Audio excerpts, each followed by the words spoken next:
Good evening, everybody. And Julian, thank you for that fantastic introduction.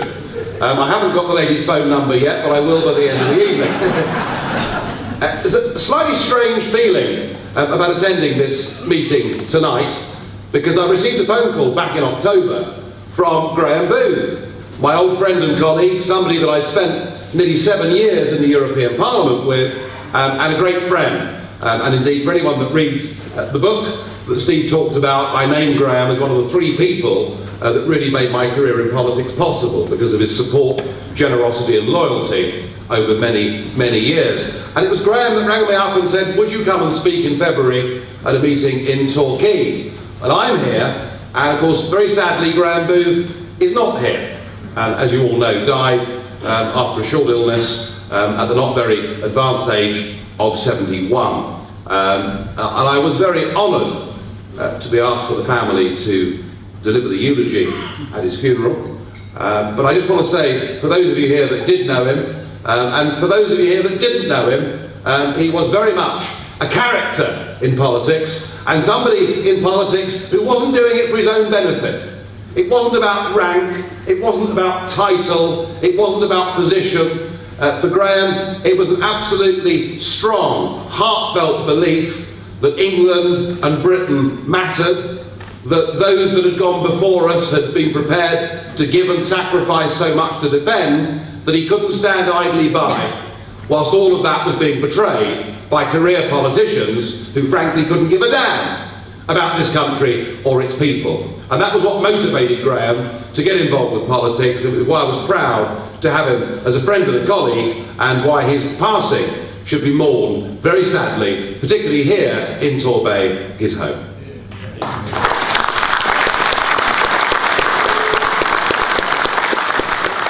But he also had something else that career politicians don't have. I mean, aren't they just the dullest bunch of people you've ever come across in your life? I mean, believe me, an evening out with Nick Clegg is not a rip-roaring load of fun. I know, I tried it. And none of them have a sense of humour.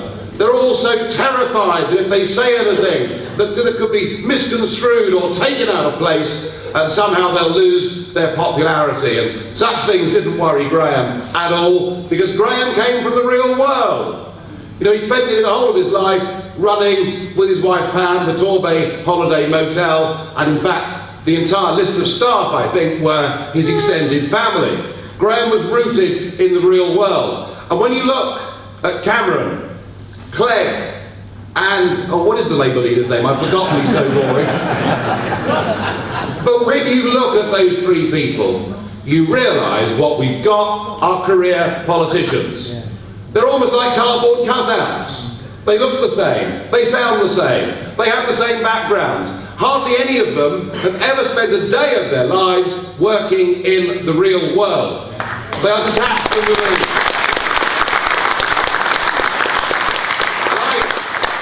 I always feel this gives me a tremendous advantage, because I spent 20 years before getting involved in politics working in the City of London, working in the commodity markets on a thing called the London Metal Exchange, where we bought and sold copper, aluminium, lead, tin, zinc, nickel. So I actually had a grounding in the real world, unlike those 3.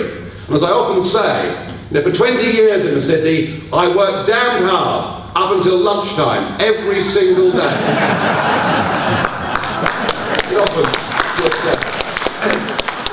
It often would tail off a bit after that. But the thing that got me involved in politics was a day in 1990, October 1990, and it had been a very quiet day on the Exchange, not much going on, and we were all over the road, in the pub, bemoaning our luck, and saying we're not earning any money, and somebody ran in and said, we've joined the exchange rate mechanism. And I said, we can't have done, it's not possible. You know, Alan Walters and all the big economists have been saying what a mistake it would be, but sure enough, we joined the exchange rate mechanism. Now, I know for the younger members of the audience, 1990 seems like ancient history, but let me explain. The exchange rate mechanism was a declaration for the British government that we would peg the level of sterling against the Deutschmark as a precursor to us joining the euro. So please folks, don't forget that.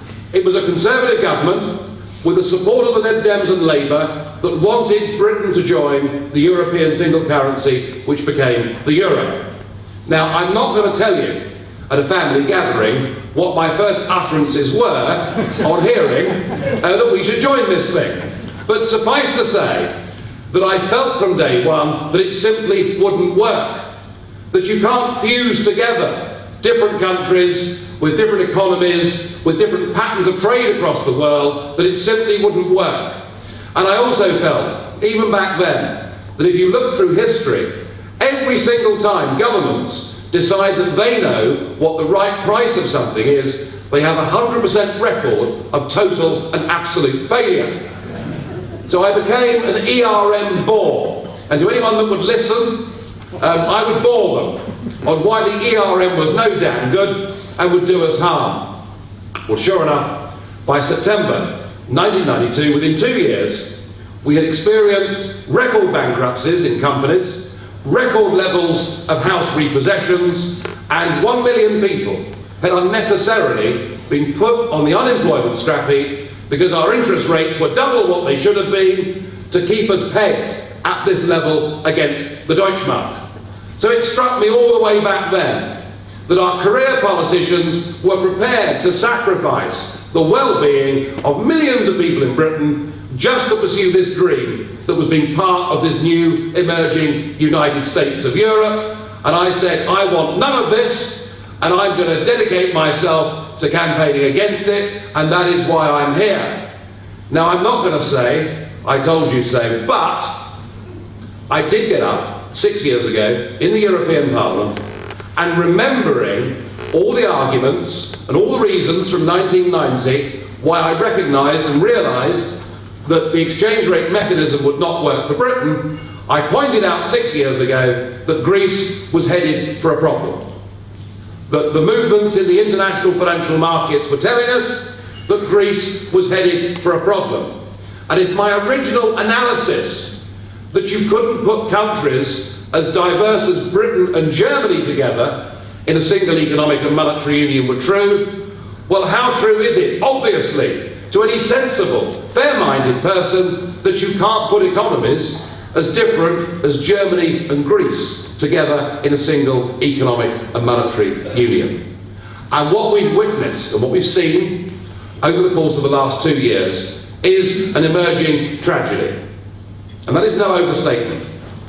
Because for those that don't know what's happening in Greece, let me tell you, 25% of all private companies have gone bankrupt in the last 4 years.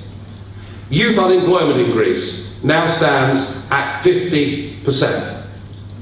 The Greek economy has declined, contracted by 14% in the last 5 years.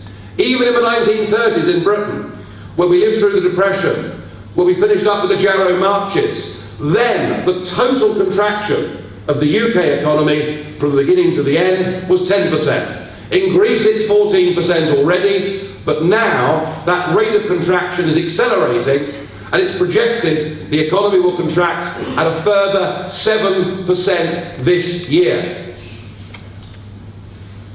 And what about the Greek people? What about the people who actually invented democracy all those years ago? Who runs Greece now? Well, they had an elected Prime Minister. And I'm telling you this story because this story gets to the heart of what the modern day European Union is. It is not just a bunch of bungling idiots.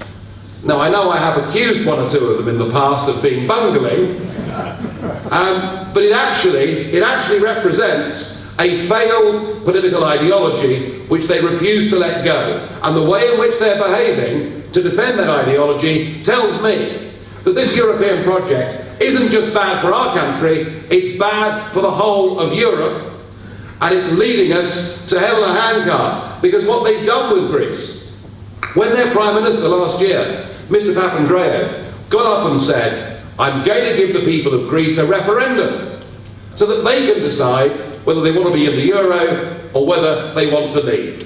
Well, the word referendum in Brussels is in fact treated rather like blasphemy. And they were having none of it. And the bully boys decided that Papandreou had to go. And he's been replaced by a new Prime Minister, a Mr. Papademos, whose curriculum vitae is as follows. He was governor of the Bank of Greece at the time they joined the euro. Therefore is the man responsible for fiddling the figures and for getting Greece into a currency union for which she was never suited. His payoff for that was he then became the deputy governor of the European Central Bank and has worked there ever since, overseeing the introduction of the euro in these countries. He is now a puppet Prime Minister of Greece, and once every fortnight an aeroplane comes in and lands at Athens airport. Lands more safely than some of my aeroplanes land from time to time, but there we are.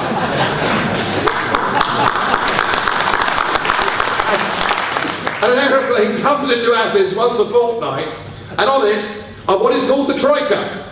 And one is a representative of the International Monetary Fund. Another is a representative of the European Commission, and the third is the representative of the European Central Bank. 3 foreign unelected bureaucrats, once a fortnight, come into Athens to go and tell the puppet what he may and may not do.